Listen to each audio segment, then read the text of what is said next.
What's up guys, it's Tom here and welcome to a very interesting video where we will talk about the PFA Footballer Player of the Season and the PFA Premier League Team of the Season. So let me know, do you think Virgil van Dijk deservedly wins the Player of the Season? I think he was the best player in the Premier League in terms of his whole influence. He transformed completely this Liverpool side and made us from being a fourth place team in the Premier League to being a title contender team. Also mainly because of Allison, but Van Dijk had a huge part to play in it.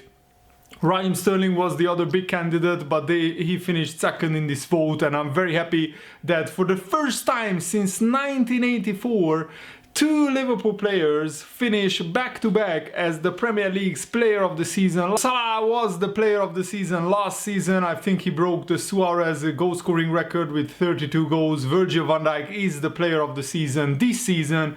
And in 1983, Kenny Dalglish won the Player of the Year award. And in 1984, it was Ian Rush. That was the last time Liverpool had back-to-back Liverpool players winning the Player of the Season award. And also this was of course voted by the Professional Footballers Association, so the professional football players cast their vote.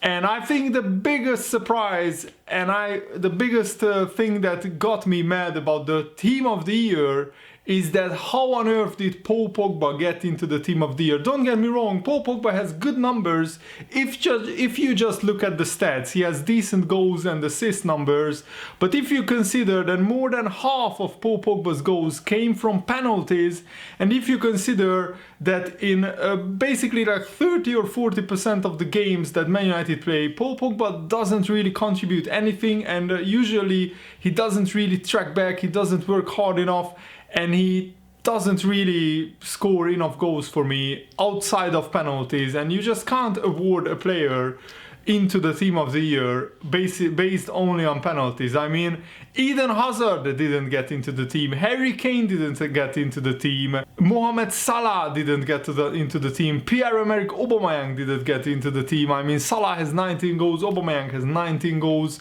Eden Hazard has something like 17 or 18 goals. And it's a midfield of Bernardo Silva, Fernandinho and Paul Pogba. And I think like one of those players, mainly Hazard, I think he should have been in. But maybe Hazard was picked only as a left winger. And Mane deservedly got into the Team of the Year because Mane had a better season than Eden Hazard. Aguero and Raheem Sterling and Mane is the front line, the front three of this Team of the Year. But I think what they should have done is put the formation as a 4-2-3-1. So put maybe Fernandinho and Bernardo Silva, or Fernandinho and Fabinho as the defensive midfielders, and then put Sterling, Aguero, Mane and maybe Eden Hazard as the front four. It's very unlucky for Eden Hazard not to get into this team, because without Hazard, Chelsea would be nowhere near the top four.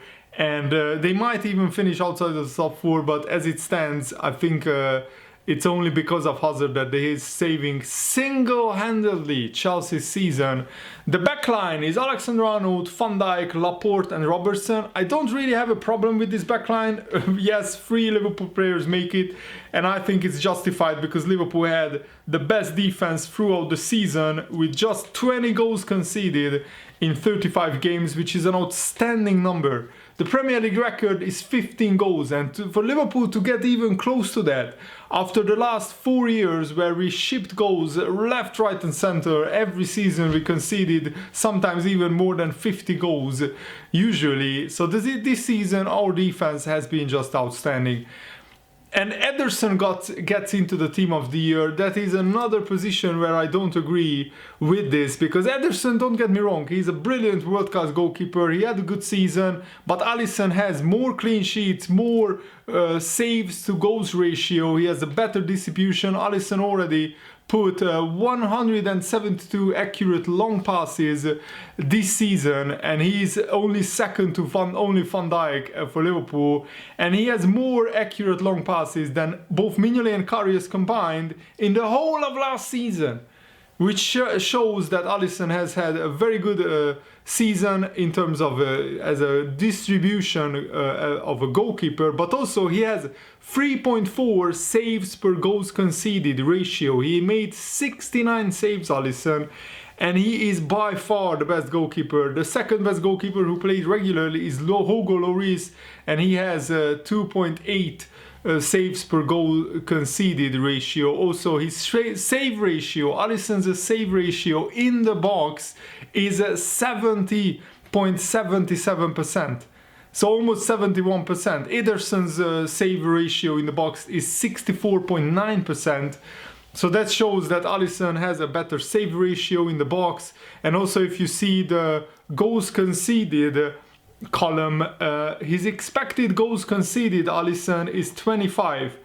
But he actually only conceded 20 goals. So that means that he's 5 goals better than the expected goals conceded ratio, which again is a very, very good ratio. I mean, only Hugo Lloris and Fabianski has more, expected goals prevented, but that's because they faced a lot more shots and a lot more very good shots on target. I mean, Lloris has 26 goals conceded, which is a decent number, but his expected goals faced is 34, but Fabianski has 53 goals conceded and his expected goals conceded ratio is 62.4. That shows that West Ham with Fabianski has been on the back foot for a lot of games. But I think Allison has been the best goalkeeper in the Premier League. I'm not sure why more people didn't vote for it, and I didn't really like Raheem Sterling's comments at the PFA Team of the Year award, where Raheem Sterling explicitly said that probably nobody wants Liverpool to win the Premier League. It's a big lie by Raheem Sterling, because the survey showed, they did a survey among all 20 Premier League clubs, which fans. So each fan base of each Premier League club did a survey, and they were asked, would they rather Liverpool win the league or Manchester City? And every single club but 4 picked Liverpool. So 16 clubs picked Liverpool and only 4 picked Manchester City. I mean 15 clubs picked Liverpool and just 4 picked Manchester City. That shows that Manchester City are not as popular as Raheem Sterling thinks. And I think Sterling is still maybe bitter because of how many Liverpool fans, abused and harassed Raheem Sterling, which he has a right to be upset about. But the way that he left Liverpool, saying that he joins Manchester City because he wants to further his career, and it just left a bitter taste in many of Liverpool fans' mouths. But I don't really have a problem with Raheem Sterling. I have a problem with Raheem Sterling going out and publicly, in an interview at a Player of the Year award, publicly slag off his former club, Liverpool, and basically referenced the Steven Gerrard slip. By the way, Raheem Sterling was at Liverpool and he was fighting for the league title as a Liverpool player when that happened. So it's a little bit poor taste by Raheem Sterling, in my opinion. So there has been a vote on the BBC website, does Paul Pogba deserve to be in the PFA Team of the Year award? And 53,000 people, 56% of the voters said that he is a real flop, and overall more than 80% of the voters said that he doesn't deserve to be in the Team of the Year award. So just 20% said that Paul Pogba deserves to be in the PFA Team of the Year award, and that says it all, in my opinion. So my Team of the Year would be, to be honest, it would be Allison, Trent Alexander-Arnold, Van Dijk, Laporte, Robertson, Bernardo Silva, Fernandinho, Eden Hazard, Sterling, Aguero and Sadio Mane. That would be my Team of the Year if I want to be very objective about that. I don't have a problem with Bernardo Silva being in the team of the year because he had a very, very good season. He doesn't have the numbers of Salah, but if you consider Bernardo Silva as a centre midfielder, he can't get into the team. I mean, Salah can't get into the team because he's not a centre midfielder, but Bernardo Silva most of the time plays on the wing as well, so it's you can argue on semantics about that. But let me know what you think about this in the comments below, and thanks for watching, guys. Hope you enjoyed this. See you later. Goodbye.